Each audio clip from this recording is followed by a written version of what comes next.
The good news is over the past 30 years, the median annual income of single-parent households has grown just over 45%, even after adjusting for inflation, to a national median of 43,000 per year. Okay, so that's good. That's a good number. Not so great.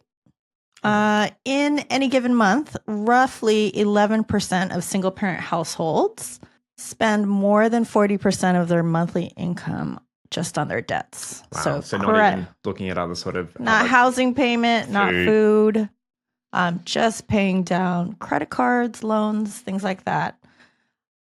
This 40% threshold is important because this is considered a measure of financial vulnerability. So I guess what this stat is saying that more single-parent households versus other households spend a big chunk of their money on debts.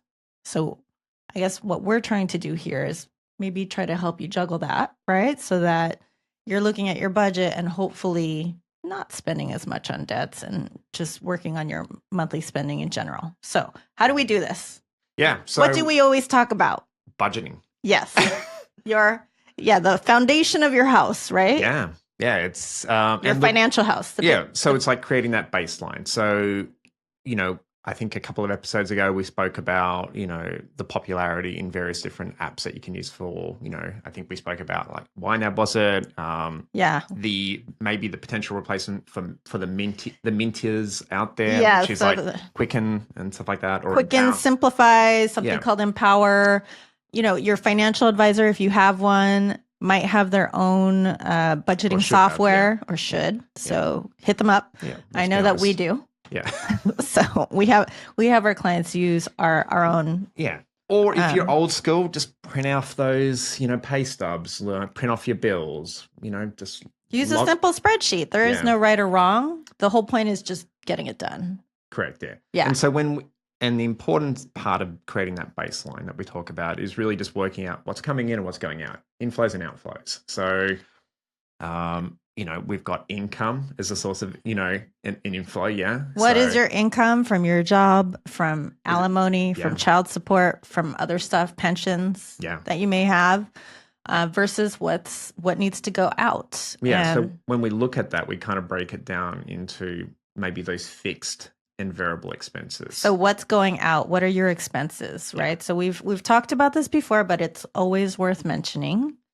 You got to budget first and foremost on those needs, right? What are your needs? Housing, right? Food.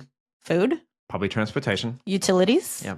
So those are your needs, right? Non-negotiables versus wants and maybe some wishes, right? So wants. Do you like to go out to eat? I do. Yeah. Will I go out to eat as much? Maybe you need to cook more. Maybe not. Yes. Yeah. Right. Stuff like that. A want is I want to have all those different subscriptions for, we were talking about it beforehand, like how Netflix, that can quickly add up. People cut the cable and then they spend the same amount or if not more on different subscriptions, Yes. My newspaper subscriptions. Do you need to have all those? Maybe not. Yeah. Probably not. Not. Yeah. And you know what? Adding to that budget or spending plan, call it whatever you want, right? So if budget gives you like this sense of spending plan, right?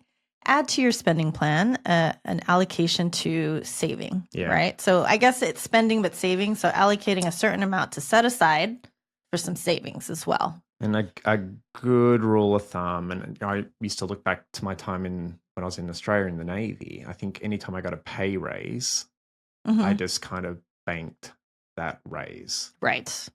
Because I was already living within my means. And that's an important part of setting up that baseline.